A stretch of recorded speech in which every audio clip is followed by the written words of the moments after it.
निवडून द्यावायचे तर सर्वसाधारण मतदारसंघामध्ये एकूण 12 जागा निवडून द्यावायच्या आहे। यामध्ये जे टॉप 12 मतांच्या याच्यानुसार जे मिळालेले आहेत त्यांची नावं मी या ठिकाणी जाहीर करत आहे।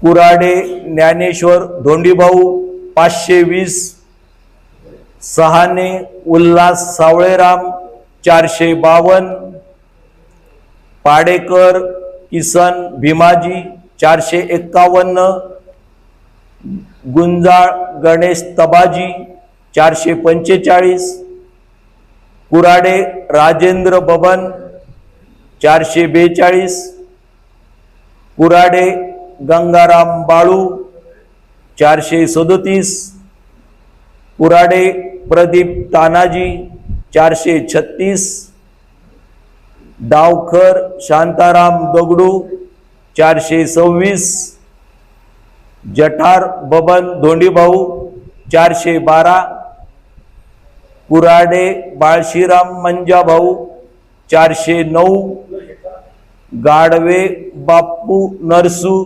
404, निमसे गणेश यशवंत 404। यामध्ये एकूण वैध मतपत्रिका संख्या होती 887 आणि अवैध मतपत्रिकांची संख्या होती 92। दुबार नोंदलेल्या मतपत्रिकांची संख्या आहे 0। मी घोषित करतो की वरील प्रमाणे सर्व हे यथोचितरित्या निवडून आलेले आहेत। त्याचप्रमाणे पुढचा जो मतदारसंघ आहे इतर मागास प्रवर्ग, यामध्ये त्यांना एकूण 5 कॅन्डिडेट होते। त्यांना मिळालेले मतांची संख्या खालील प्रमाणे: डोके शेखर बबन 310, भुजबळ किरण शंकर 21, भुजबळ सुरेश हनुमंत 395, वाघोले विलास दत्तात्रय 19, शिंदे संजय बबन 1।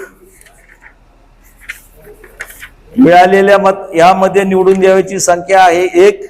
मिळालेल्या मतांच्या संख्येचा विचार करता भुजबळ सुरेश हनुमंत मिळालेली एकूण मते आहेत 395।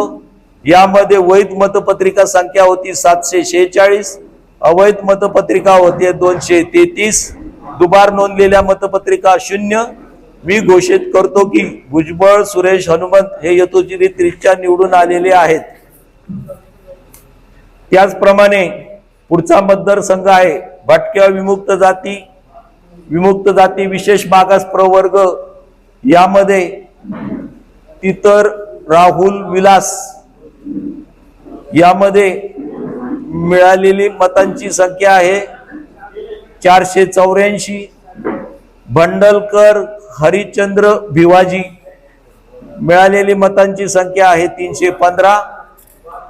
यामध्ये एकूण मतांच्या संख्येचा विचार करता इतर राहुल विलास यांना मिळालेली मतांची संख्या आहे 484 आणि वैध मतपत्रिका आहेत 799, अवैध मतपत्रिका आहे 180, दुबार नोंदलेल्या मतपत्रिकांची संख्या 0 आहे।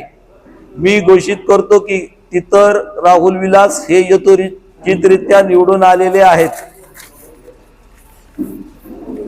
यामध्ये अविरोध निवडणूक ज्या झालेल्या आहेत त्यामध्ये महिला राखीव या मतदारसंघाची अविरोध निवडणूक झालेली असून त्यामध्ये उमेदवाराचे नाव खालील प्रमाणे: निमसे प्रणाली मयूर आणि गाडवे सिंधुबाई ज्ञानेश्वर हे अविरोध निवडून आलेले आहेत। त्याचप्रमाणे जो रिक्त पद राहिलेला आहे या संस्थेचं अनुसूचित जाती जमाती यामध्ये कोणत्याही कॅन्डिडेटचे उमेदवारी अर्ज नॉमिनेशन न आल्यामुळे सदरचे पद रिक्त पद राहिलेले आहे। तंतोतंत आणि चोख पद्धतीने सकाळपासून त्यांनी कुठल्याही कामकाजाचा कंटाळा न करता कायदेशीररित्या राबवून हा रिझल्ट आपल्या समोर या ठिकाणी आपल्याला आलेला आहे। त्याबद्दल मी सर्वांचं आणि आपले या परिसरातील सर्व जे राहिलेले आणि ज्यांनी आम्हाला प्रशस्त झालं त्या सर्वांचे या ठिकाणी आभार मानतो। जे उल्लेख चुकून कुणाचा राहिला असेल तर त्यांचंही मी या ठिकाणी आभार मानतो आणि या ठिकाणी थांबतो. धन्यवाद.